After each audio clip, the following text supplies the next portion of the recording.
В начале 2000-х и 10-х годов, когда Айсен Николаев уже занимал ключевые посты в правительстве республики и мэрии Якутска, начали разворачиваться события вокруг земельного кооператива «Сосновый берег».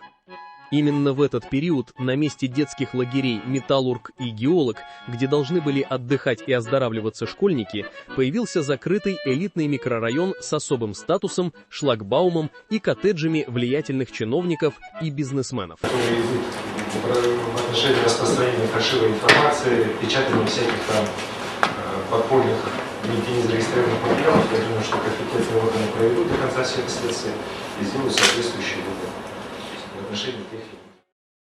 В 2006 году тогдашний заместитель мэра Якутска Игорь Тресков выделил кооперативу «Сосновый берег» участок площадью более 8 гектаров на Сергеляхском шоссе, 13-й километр, без проведения аукциона.